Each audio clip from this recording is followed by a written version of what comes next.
Buenas tardes a todos. Les damos la bienvenida, vamos a arrancar esta actividad, les damos la bienvenida a este espacio, a quienes se hacen por primera vez y a quienes nos vuelven a acompañar en la actividad de Mujer y Judaísmo. Mujer y Judaísmo es un espacio de estudio y de reflexión fundado y dirigido por Barilka. Es un marco creado para fomentar el diálogo, el intercambio y el desarrollo. Mujer y Judaísmo es un lugar de encuentro, desde donde desde una mirada femenina y plural buscamos generar diálogo e intercambio, tendiente a una mayor inclusión de la mujer en la vida judía y comunitaria, desde el fondo de nuestra. Mujer y Judaísmo propone una mirada amplia e inclusiva, donde todos son bienvenidos, mujeres, hombres, que se identifiquen con la gama de la tradición que sea que nuestra tradición ofrece. ¿Cómo lo hacemos? Estudiando, debatiendo, indagando, presentando aquellos temas que hacen en su esencia a nuestro ser judíos. Para ello proponemos y organizamos diversos espacios, cursos, grupos de estudio, charlas, material de lectura y por supuesto encuentros como el que nos convoca hoy.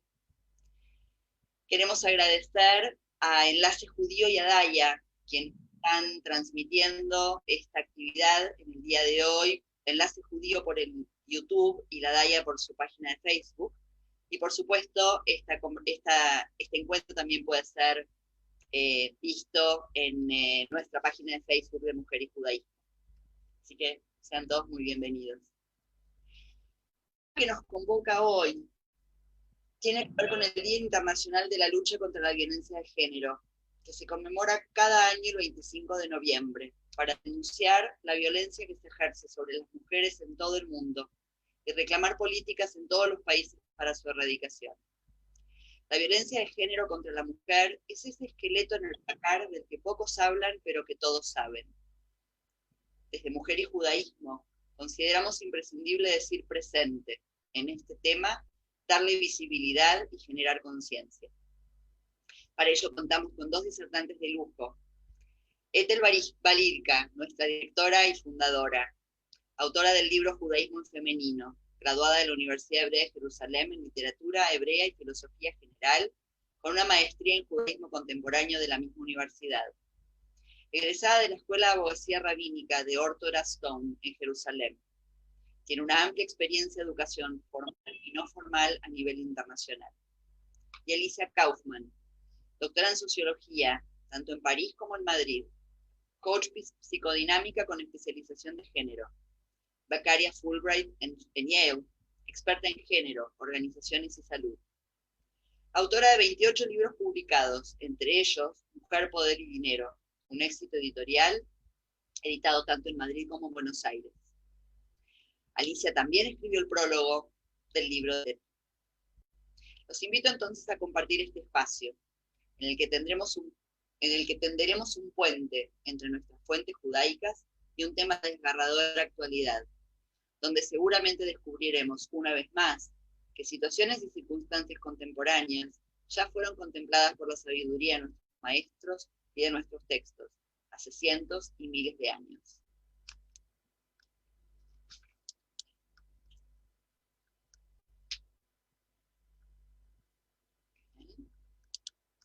Un minuto.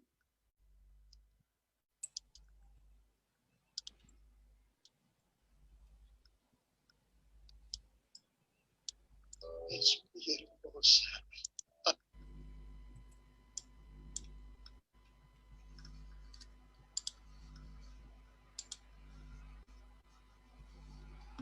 Un minuto que se me cortó el video. Ay, se me perdió el video acá.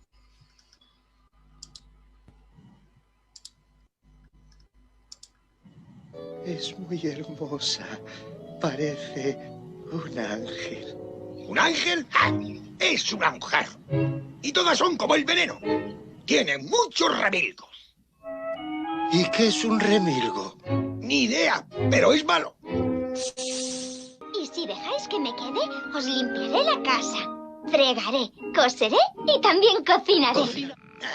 Mujeres.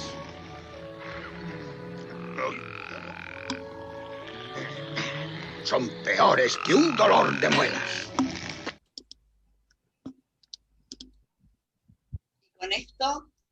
arrancamos. Te doy la palabra a Alicia. Alicia, te escuchamos. ¡Vaya lío! ¡Apártate! A esa criatura no vale la pena.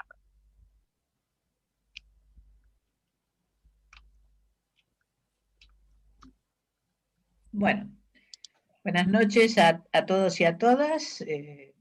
Muchas gracias a Esther por invitarme, a Vicky por presentarme. Y bueno, espero que luego sea un intenso debate sobre todo esto. Me pregunto con qué os habéis quedado en este minuto. Desde luego cosas no muy buenas. El enanito, ¿qué es lo que dice de Blancanieves? Que es como un veneno, que es como un dolor de muelas, que tiene muchos remilgos, que tiene muchas vueltas. Y ella que se ofrece a hacer un papel de chixe, de sumisión, yo sé lavar, fregar, etc. O sea que no es precisamente una imagen de la autoestima muy, muy potente. Bueno, podría decir muchas cosas teóricas, científicas, pero bueno, esas se las dejo para Ethel. Yo quiero entrar en este tema con pocas definiciones teóricas, pero sí con una práctica, usando el cuentito de Blancanieves como punta de lanzamiento. Y en este caso, en el caso de Blancanieves y la violencia invisible, no todas las violencias son del género masculino. Hay violencias que son del género femenino, pero de esas no se hablan ni se ven.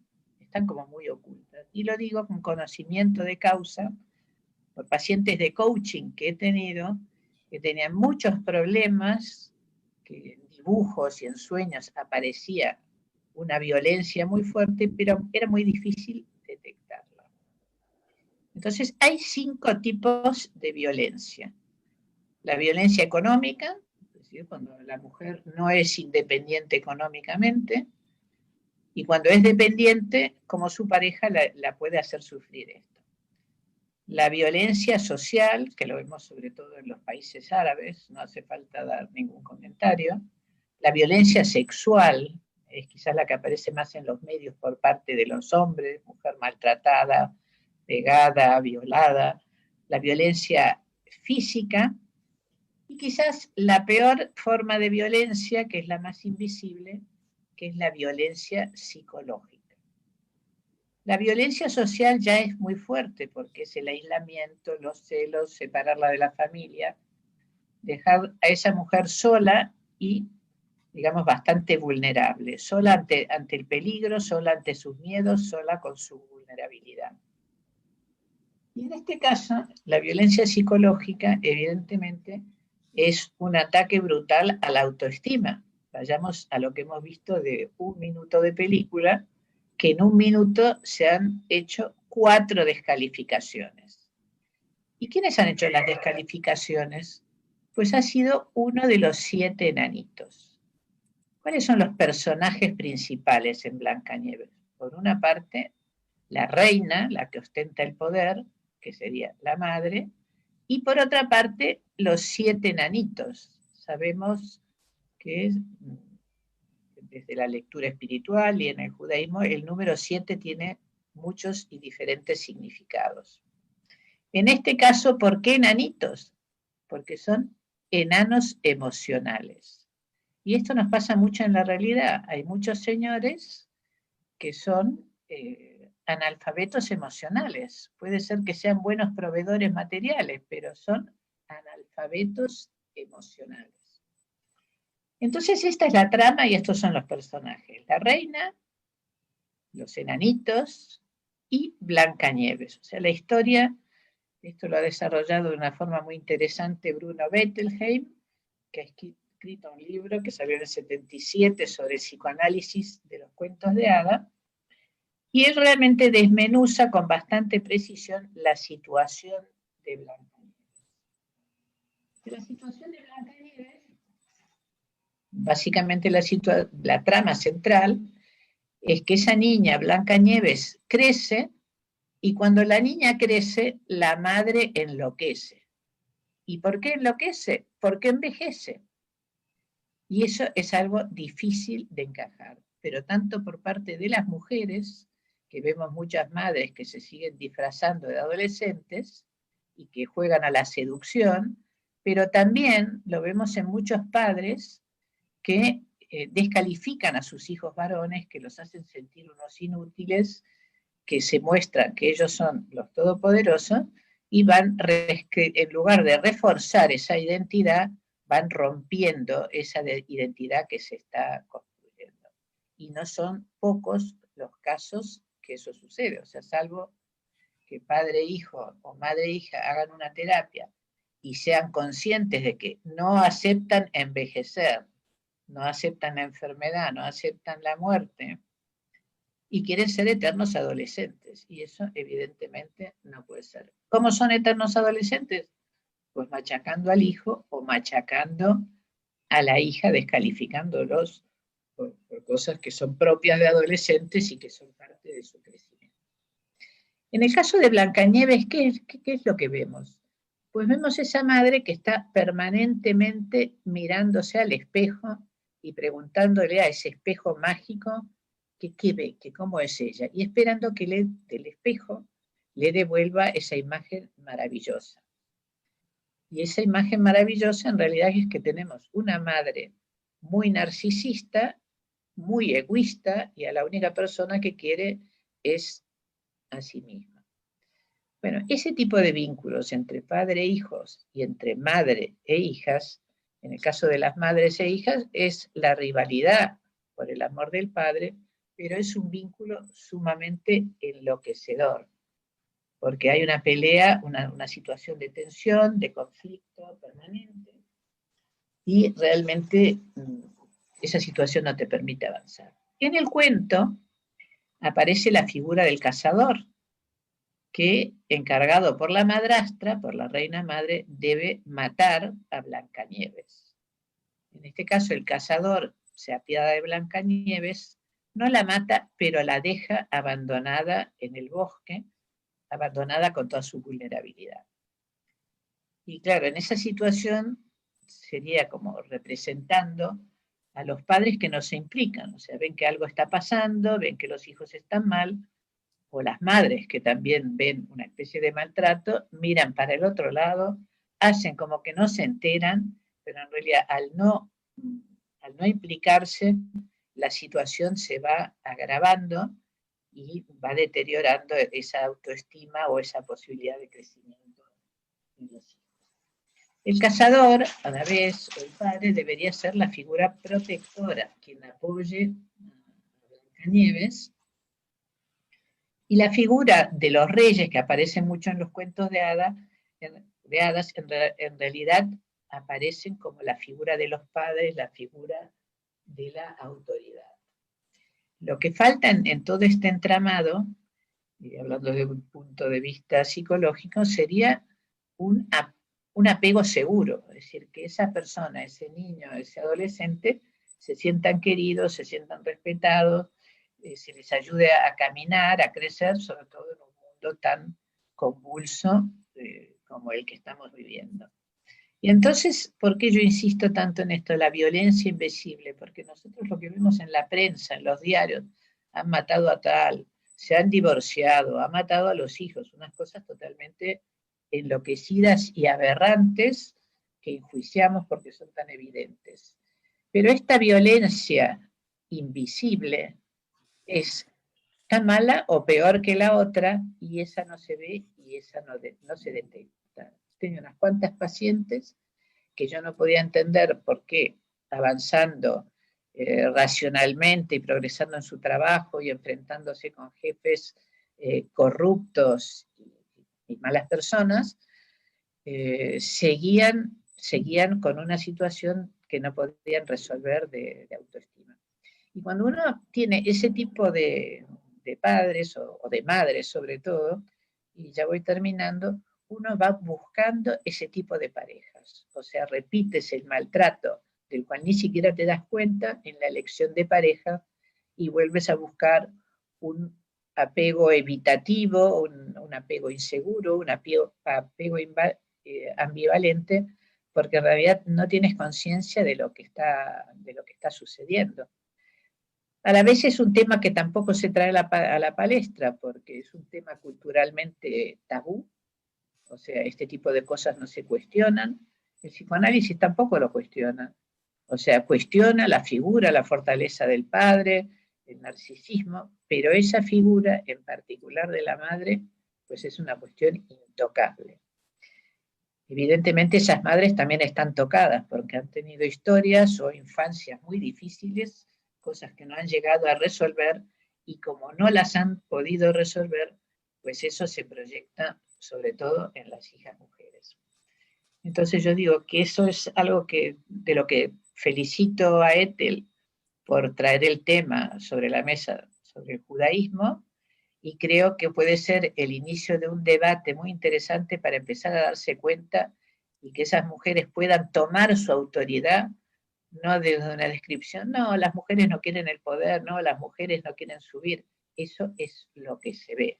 Pero debajo de la punta del iceberg hay muchos más factores, mucho más allá de los culturales, de los sociales, de los organizacionales, que creo que es muy interesante, como si fuéramos un arqueólogo, empezar a desenterrar. Así que os invito que luego de que hable Ethel, debatamos un poco y aprendamos compensando todo juntos. Muchas gracias, Vicky, muchas gracias, Ethel.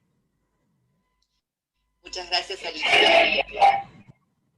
Antes de pasarle la palabra a Ethel, dato que me olvidé de comentarles al comienzo, ahora vamos a escuchar a Ethel en su ponencia, y los invitamos a que todas las preguntas que tengan las pongan en el chat. ¿Sí? Yo recibo todas las preguntas y cuando Ethel termine su ponencia, las vamos a ir leyendo para que tanto Alicia como Ethel nos puedan dar sus respuestas. Me parece que a Ethel... A ver, Ethel, ¿nos escuchás? Me parece. Perfecto. Perfecto, entonces te escuchamos atentamente. Bueno, vamos a intentarlo porque nos convoca hoy un tema bastante complejo, que vamos a tratar de hacerlo lo más conciso que podamos para, por lo menos para quedarnos con ganas de más y que podamos también debatir. Lo primero es comentar que existe un mito de que el abuso doméstico no ocurre o ocurre menos en los hogares judíos. Y creo que es hora de sacar un poco el polvo y aunque no nos guste mucho, los trapitos al sol, porque esto no es más que un mito.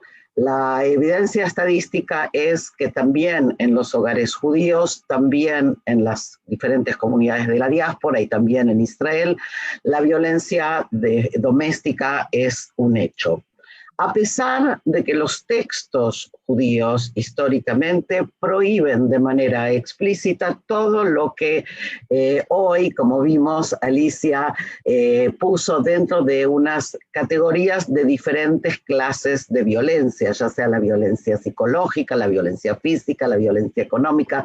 Las fuentes judías se van a relacionar o se relacionan a través de la historia y vamos a tratar de ver algunas de ellas también a todo eso, pero de manera muy, muy clara,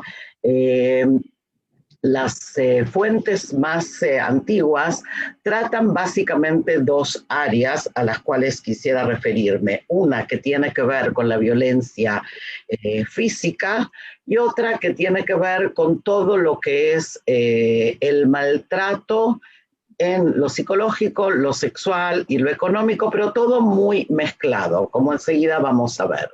Ahora, por otro lado, la tradición judía, como todos nosotros sabemos, nos habla de que las personas fuimos todas creadas a imagen y semejanza de Dios. Y de aquí deriva el valor fundamental de la vida, pero no solo de la vida, sino de la dignidad de la vida. Por lo tanto, parecería haber una especie de contradicción entre estas dos realidades. Si por un lado estamos hablando de la dignidad, ¿cómo es que el fenómeno de la violencia también invade nuestros hogares? Vamos a tratar entonces de verlo paso a paso. Primero, me gustaría mencionar el concepto o el mandamiento conocido por todos, de amarás a tu prójimo como a ti mismo, del cual se van a derivar todo lo que tiene que ver con las relaciones de respeto que debemos uno al otro por el solo hecho de ser seres humanos. Sin embargo, vamos a encontrarnos con otros principios, no solo con el principio que aparece en la Torá, sino que vamos a ver también posteriormente en el Talmud, cuando Hillel trata de interpretar o de explicar qué es el judaísmo o cuál es la máxima del judaísmo, dice aquella famosa frase de no le hagas a los demás lo que no quieres que te hagan a ti. O sea que hay como una especie de juego entre lo que estamos obligados a hacer, que es respetar al otro, pero hay también un mínimo, y es por lo menos no le hagas a los demás lo que no quieres que te hagan a ti. Sobre esto sumaríamos la prohibición de la violencia. Y aquí sí quisiera detenerme un segundo de manera clara para que podamos también ver algunos textos. Si me permiten, voy a compartir pantalla, o por lo menos voy a intentar hacerlo, para que podamos juntos ver algunos textos que creo que pueden ayudarnos. ¿Ok?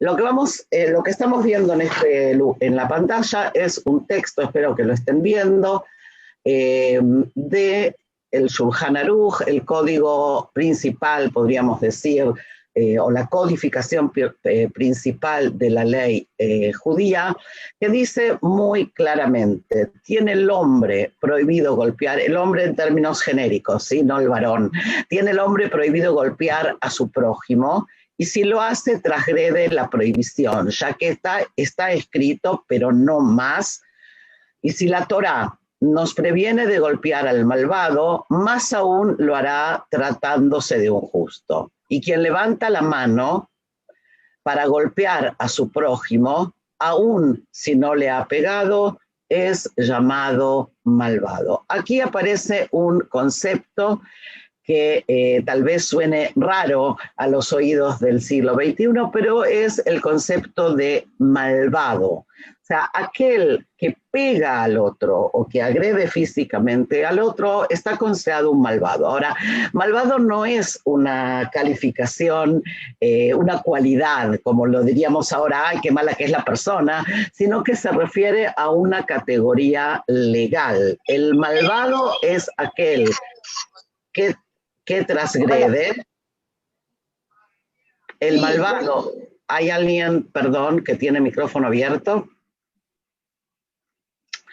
Decía que el malvado es quien transgrede y entonces tiene una categoría legal específica. Por ejemplo, no puede ser testigo en un juicio. O sea que no estamos hablando simplemente de alguien que es mala persona, sino que la ley lo ve con ojos de una persona que no se puede confiar, podríamos decir, en ella. Y si avanzamos un poquito más, vamos a irnos de la Torá a los textos talmúdicos. Y quisiera comentar algunos conceptos que tal vez sean menos conocidos y por eso me parece importante marcarlos. El primero es el concepto que trae ya el Talmud en Yevamot 68, cuando nos habla de Haoef et ishto kegufo, ve'amechavda yoter kegufo. El que ama a su esposa como se ama a sí mismo y la honra más que a sí mismo. Fíjense otra vez en esta sutileza. Amar se nos exige como a nosotros mismos, que ya de por sí es una tarea difícil, pero honrar al otro, respetarlo, se le pide en este caso al hombre, que respete a su esposa más de lo que él se respeta a sí mismo. O sea que independientemente del tema del amor, sobre el cual no podemos preceptar, sobre el cual no podemos decir hay que amar o no hay que amar, o cuánto podemos amar, el mandato es claro en el sentido del respeto.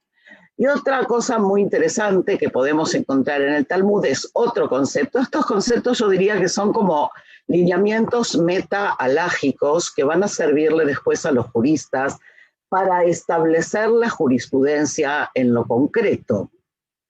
El segundo concepto tiene que ver con el concepto de para la vida fue dada y no para el sufrimiento. Y este concepto aparece en muchos lugares y generalmente aparece en relación a situaciones en que el marido ejerce violencia, como decía antes Alicia, económica o psicológica o maltrato de carácter no físico. Ahora, el sufrimiento existe igual, aunque no estemos hablando de lo físico. Y dice ya el Talmud, la mujer fue dada para la vida y no para el sufrimiento. ¿Y de dónde se aprende esto? Dice el propio Talmud en Ketubot, de Bereshit, del versículo del Génesis en el que se nos dice que Javá, Eva, fue la madre de todos los vivientes. Del concepto de que Eva es la madre de todos los vivientes, el Talmud aprende que su función tiene que ver con la vida, pero no solo con la vida como normalmente las personas piensan, Javá, la vida, la reproducción, sino con la vida en el pleno sentido del término. La idea de vivir en pareja tiene que ver con vivir con plenitud y no con sufrir. Este segundo concepto creo que vale la pena que lo registremos. Y el tercero, que algunos como a mí, seguramente le van a sacar una sonrisa, es un concepto talmúdico que dice, Ein Adam Dar im Nahash Bekfifa. No vive una persona en una misma cesta con una víbora. De lo cual los sabios van a aprender, y también los juristas posteriormente, el concepto de que si una persona hace sufrir tanto a la otra de que es imposible vivir con ella, entonces mejor divorciarse. Hasta aquí lo que serían tres conceptos o tres pilares que creo que vale la pena recordar cuando vayamos ahora a ver algunos fallos o algunas determinaciones alágicas posteriores. Y quisiera compartir entonces algo de Maimónides que creo que puede servirnos para ilustrar. Como ven, estoy tratando de que veamos un poco el desarrollo también a lo largo del tiempo. Si hablamos de la Torá, vemos ya que el Talmud, ahí por el 500, ya nos está pautando de manera muy clara los principios de cómo debe, no de cómo debe ser la convivencia, sino, porque eso lo va a decir en otro lado, sino de los, yo diría de los mínimos, ¿sí? Porque por supuesto la convivencia no es la abstención de la violencia, la convivencia es algo mucho más abarcativo, es la plenitud del amor, es la búsqueda de la unión con el otro, como ya dice Bereshit, si dejará el hombre a su padre y a su madre y se unirá a su mujer. No estamos ahora hablando de cuál es el ideal de la pareja, estamos hablando de cuál es lo que no debemos hacer. O sea, estamos en la otra punta. En algún momento, si Dios quiere, vamos a hablar también de los ideales. ¿Ok? Pero vamos a compartir de Maimónides, que creo que es muy, pero muy interesante, dos citas que van a echar luz sobre este tema.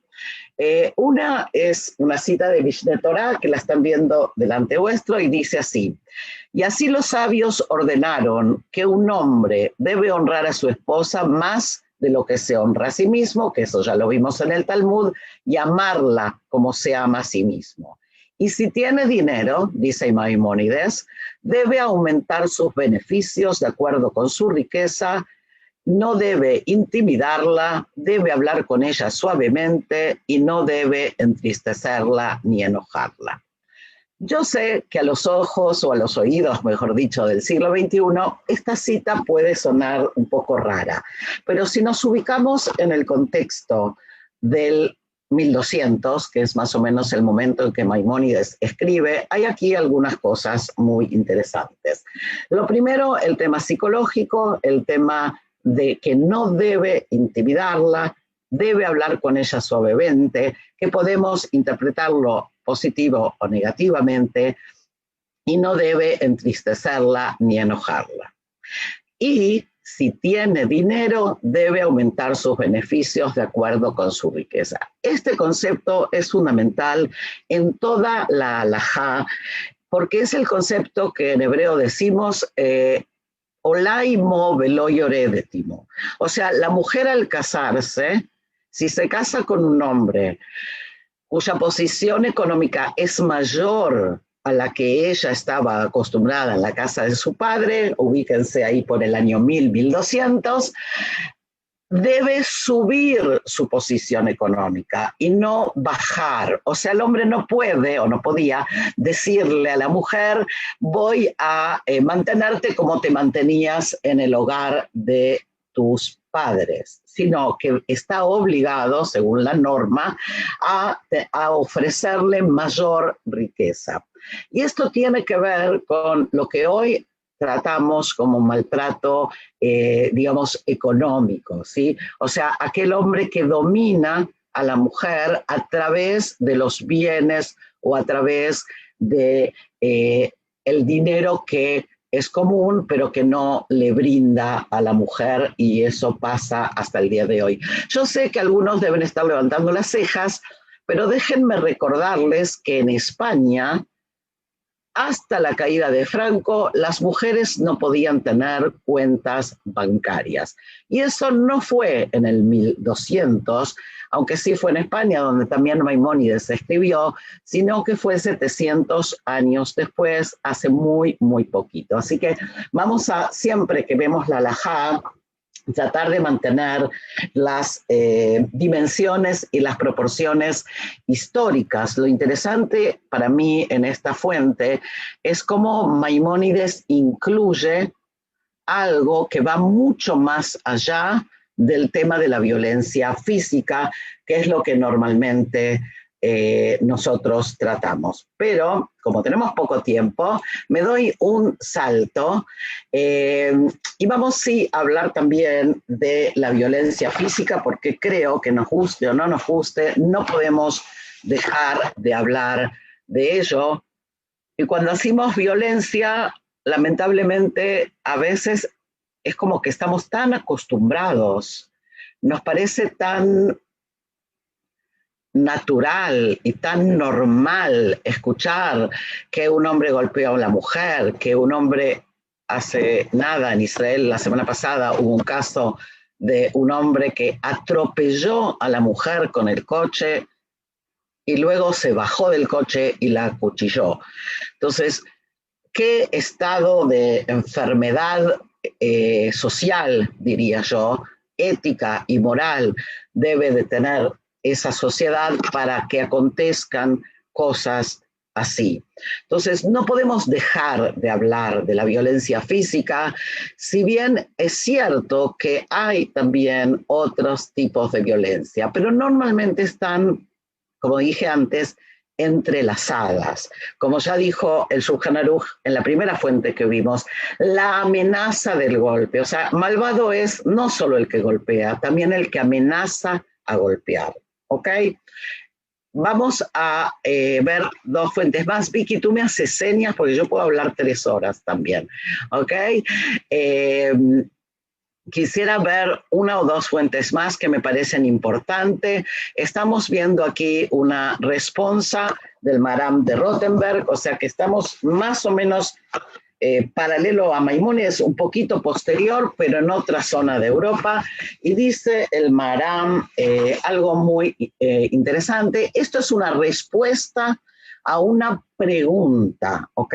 O sea, la respuesta es concreta sobre un caso que se le presenta. Yo tengo aquí el caso, y es un hombre, sí, perdón, que acosa, dice el texto, a su mujer, y a pesar de haber sido advertido ya varias veces por el tribunal, no cesa en su conducta. Dice el Maram, debe pagar el sustento de su esposa. O sea, lo primero es, aunque no le guste o si le guste, debe seguir pagando, o sea, manteniendo a su mujer. Otra vez ubiquémonos en el año 1200, donde el tema de la autonomía o la independencia económica de la mujer no es lo que es hoy. Entonces, debe pagar el sustento de su esposa, ya que con su acción, o sea, con esto de que la acosa permanentemente, ha demostrado que no había decidido desistir de su vergonzosa práctica. O sea, que debe pagarle no solo porque le debe, sino porque queda claro que está haciendo las cosas de mala voluntad. Uno merece, dice el Maram, un castigo mayor por golpear a su esposa que por golpear a otra persona, porque se le ordena respetarla. O sea, golpear siempre está mal, pero golpear a la mujer de uno está peor.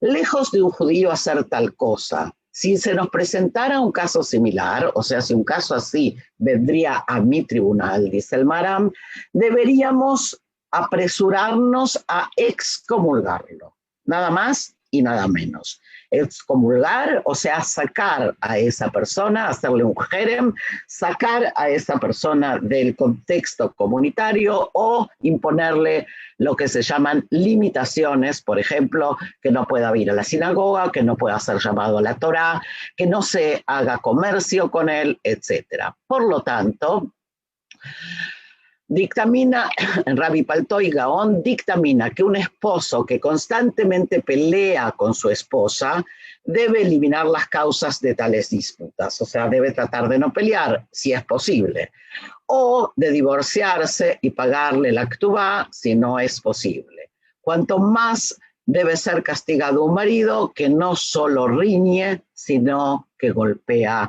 a su mujer. O sea, hay aquí otra vez una cuestión de escalada o categorías. O sea, hay un marido que riñe, en el sentido de que pelea, y debe ser excomulgado y debe ser penalizado. La excomunión tiene la fuerza, digamos, de la presión social. ¿Okay? Por eso es tan importante y se aplica hasta el día de hoy, o debería aplicarse hasta el día de hoy. Y la segunda cosa que aparece aquí, que es fundamental, es el tema de si la riñe es esto, entonces imaginaos qué pasa a quien que la golpea. Y como tenemos que terminar, no me voy a ir sin leer la última fuente, que creo que es la más importante para nuestro tema, o una de las más importantes, la verdad que no es la más importante, pero es interesante verla, y es también Maimónides en Mishneh Torah, cuando marca, la mujer que niega a su marido las relaciones íntimas se llama rebelde. Ese es un concepto alágico que ya es preexistente, y se le pregunta por qué. O sea, una mujer que no quiere mantener relaciones y su marido fue a la corte para solicitar divorcio, esa es la situación, se le pregunta por qué no quiere tener relaciones con su marido. Si dice porque me repugna, o sea, si la mujer dice, en hebreo se dice maízalai, me da asco, me repugna, y no puedo tener relaciones con él, se le obliga a él, o sea, al hombre, a dar el divorcio, ya que ella no es una cautiva para tener relaciones con quien odia. El concepto de que la mujer no es una cautiva para tener relaciones o satisfacer los deseos sexuales del hombre es un concepto fundamental. El concepto de que la mujer no es una cautiva aparece en la halajá no solo en Maimónides, sino en otros anteriores y posteriores, también en el contexto del abuso sexual y también en otros contextos. Pero el contexto del abuso sexual me parece que es sumamente significativo, ya que, como todos sabemos, la mayor parte de la violencia sexual acontece en el hogar, ¿sí? El tema de maridos que violan a sus propias mujeres. Dice entonces la halajá, la mujer no es una esclava, no es una cautiva, hoy diríamos no es un instrumento o no es un objeto para la satisfacción sexual del hombre. Y como ya me hicieron señas, voy a parar aquí para que podamos abrir un poco el debate. Gracias, Ethel. Alicia, creo que querías agregar algo antes de abrir las preguntas. El chat está abierto para que me manden las preguntas a mí, no van a aparecer en público para todos, pero yo las recibo perfectamente, así que bienvenidas son las preguntas de todos ustedes, mientras Alicia nos hace un comentario adicional. Abrir el micrófono, ahí. ¿Está? ¿Está? ¿Ya está? Bueno. Sí, sí. Bueno, yo quería agregar algo a esto. Y voy a hacer el contrapunto de este, claro. R que R, ella habla de los golpes y de la violencia. Y voy a contar un chiste. Por ahí es un poco de mal gusto, pero lo voy a contar. A mí me gusta mucho y además a mí me pasó. O sea que hay un chiste que dice, menos mal que madre hay una sola, porque si hubiera más, no hay dinero que alcance a pagar el psicoanálisis. Entonces, a partir de esto, los golpes son evidentes. Me parece horrible lo que contó Ethel, que un señor en Israel no solo que atropelló a la mujer, sino que después la acuchilló. Bueno, en estos casos podemos intervenir. Pero ¿qué pasa cuando la cosa es invisible y no podemos intervenir? No es una casualidad que la mujer gane 30% menos, que tenga que pelear 3 veces más que un hombre. Y si miramos un estudio que yo hice para el Centro de Investigaciones Sociológicas, viendo qué decía el papá y la mamá a su hija mujer y qué decían al hijo varón. Al hijo varón no había socialización emocional, ni mu, con lo cual, cuando muchos hombres son analfabetos emocionales, o son como los 7 enanitos, no hay que extrañarse, porque si no te dicen nada en casa y no te lo enseñan y no tienes un modelo de rol en tu casa, pues ¿qué se puede pedir?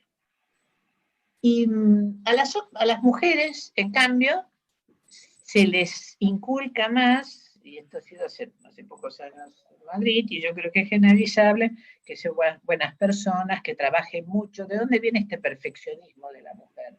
Hiperperfeccionista, obsesiva, diría yo. Entonces, mientras el hombre va a tomar copas, redes, golf, la mujer dice, nunca lo haré lo suficientemente bien. ¿Y de dónde viene eso? Pues de los golpes, no en el cuerpo físico, sino los golpes en el alma. Y entonces ahí hay que trabajar, sobre la superficie, las leyes, y transformarlas, como se está haciendo en Argentina, como se está haciendo también tratando de transformar algunas leyes en España, pero sobre todo hay que reconocer esa devaluación sistemática cuando la hay, en muchos casos que no la hay, afortunadamente, porque si no, esa mujer sobre todo va a repetir esa situación de maltrato con una elección de pareja. Y eso es muy peligroso, porque ahí el ciclo de violencia es como de nunca acabar. Y puedes pasar por 1000 analistas y si no ven ese punto, no se resuelve lo esencial.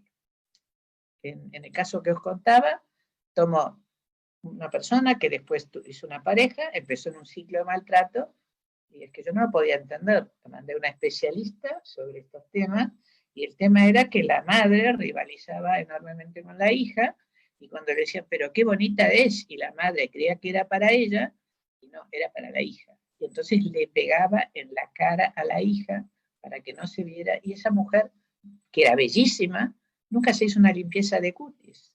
Entonces, ojito, yo agradezco a el que haya abierto este espacio, no hay que pasarlo por alto y hay que empezar a abrir los ojos y reconocer sobre todo esta violencia invisible que es más difícil de detectar, pero que realmente es una bomba de relojería para la autoestima de las mujeres y sobre todo para que ellas se sientan en condiciones de tomar su autoridad. Todas estas milongas generalistas, el hiperfeminista, bueno, muy bien, pero hay que ir a las causas reales y profundas para poder transformar realmente. Sé que es un tema poco simpático culturalmente, pero bueno, en algún momento hay que abrir melón. Nada más, gracias.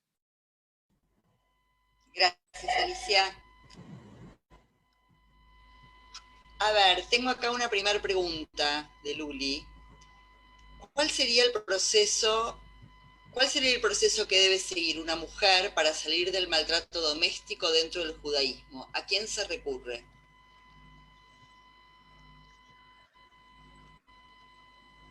Voy a tratar de contestar, Vicky, pero si te parece, juntamos algunas preguntas, porque tampoco vamos a tener tiempo para todas, pero voy a tratar. Luciana, la pregunta es un poco, a ver, es muy general, porque a quién se recurre tiene que ver también con quién es la persona y qué clase de judaísmo, digamos, ejerce, ¿sí? O sea, si es una persona que normalmente acostumbra, por ejemplo, consultar con un rabino, si va a ir a consultar con el rabino o no. Si es una mujer que acostumbra a consultar con una rabanit, si le va a ir a consultar. Si es una mujer que acostumbra a ir al psicólogo. O sea, la pregunta de en el judaísmo con quién se consulta me parece un poco demasiado amplia. No sé, Luli, exactamente a qué te referías. Pero sí existen otra vez canales, ¿sí? En todas las sociedades existen hoy en día, y también en Israel y también en las comunidades, en muchas de las comunidades, centros de apoyo y de asesoramiento para que las mujeres puedan, digamos, dirigirse a ellas en búsqueda de ayuda. Existen, por supuesto, refugios y existen muchísimas otras alternativas, dependiendo de cuál sea el caso. Para mí lo importante hoy, que no podemos abarcar todo, es que tomemos conciencia de que esto acontece también entre nosotros, que desde nuestras propias fuentes y desde nuestra propia Torá, esto es una conducta reprobable, y que no nos cuenten que el valor del Shlom Bait, concepto que muchos manejan erróneamente, tiene que ver con aceptar el maltrato. Shlom Bait, o sea, el concepto de la paz en el hogar, es fundamental, pero el Shalom se puede lograr únicamente cuando hay shlemut, cuando hay completud, cuando hay armonía. Entonces, no es que para que haya paz en el hogar tengo que aguantar el maltrato. Eso es entender mal el concepto de Shlom Bait. Entonces, a la pregunta de Luciana, creo que lo primero es que tomemos conciencia propia, tanto hombres como mujeres, de este tema. Y luego podamos recurrir a las instancias, cada uno en el país en el que esté, que puedan ayudarnos. Pero sí, buscar ayuda, creo que eso es muy importante para poder salir de este círculo. Gracias, Ethel. Tengo un comentario de Maggie, de Buenos Aires, que nos cuenta que trabaja con empleadas domésticas, ayudándolas a buscar trabajo, y que en repetidas oportunidades, que como algunas de ellas dejan una buena propuesta o un buen trabajo, porque su pareja no quiere que trabaje. Y el comentario de Maggie es, claro que no quiere, a ver si todavía se da cuenta que puede. ¿No? Interesante. Gracias, Maggie. Sí, tenemos preguntas, por favor. Tenemos unos minutos que quisiera aprovechar. Se han quedado todos mudos. No hay preguntas. ¿Hay alguna otra pregunta?